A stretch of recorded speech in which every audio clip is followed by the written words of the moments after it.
Bonjour, je suis Léopold Sartaud, vice-président de la Fédération nationale pour la pêche en France. Si je vais à la pêche, suis-je verbalisable? La réglementation de la pêche, c'est quelque chose qui existe depuis des siècles. Pourquoi une réglementation de la pêche? Le but n'est pas d'embêter le pêcheur, ni d'embêter quelqu'un qui aurait envie de s'attarder au bord d'une rivière pour prendre des poissons, mais tout simplement parce que l'action humaine, c'est-à-dire le fait de pêcher, a un impact sur cette pêche proprement dite, et la réglementation a pour but de protéger le poisson.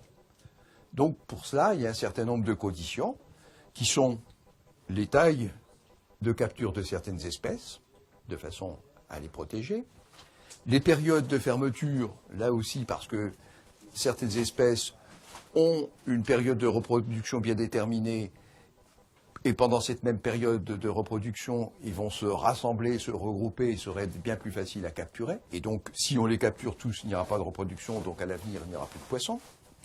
Troisièmement, il faut s'assurer d'un certain nombre de conditions pour pêcher, tout simplement parce que les organisations associatives de la pêche ont pour but d'assurer à la fois l'encadrement, la réglementation et la surveillance, justement, du respect de cette même réglementation.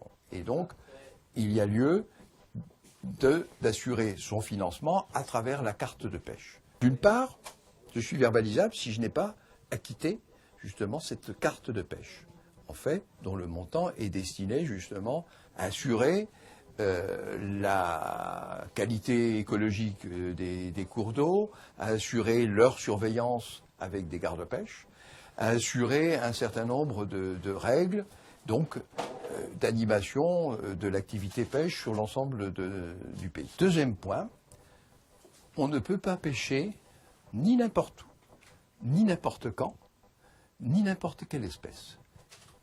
Il y a un cadre, justement, de la pratique de la pêche, qui est celui de sa réglementation, qui définit donc les bonnes règles.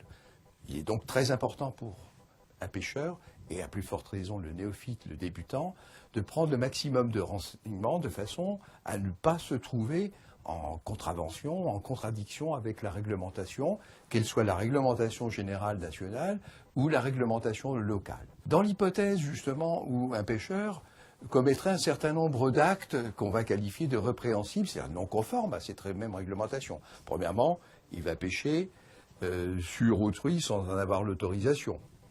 Il n'a pas acquitté sa carte de pêche à une période où cette pêche est interdite, en particulier sur certaines espèces.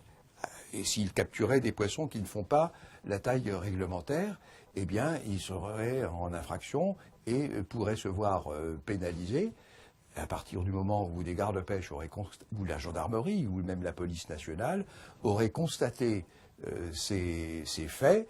Eh bien, il encourt des sanctions relativement importantes qui peuvent, une simple absence de carte de pêche ou des problèmes liés à la taille de poisson, peuvent, selon les tribunaux, aller jusqu'à 450 € d'amende à régler, auquel s'ajoute une indemnisation qui est due aux organisations associatives, entre autres les fédérations départementales. Donc, vous voyez, le fait de contrevenir, non seulement ce n'est pas bien parce que c'est aller à l'encontre du respect justement des espèces piscicoles, du poisson, mais en plus, eh bien, c'est risqué de devoir dépenser un argent qu'on aurait pu consacrer autrement. Donc, par ailleurs, le geste de prendre une carte de pêche, c'est aussi un geste civique, c'est-à-dire qu'on apporte, à travers le montant que l'on verse, une contribution à toutes les actions qui sont entreprises au plan local par ce qu'on appelle les associations agréées, les APPMA, par les fédérations départementales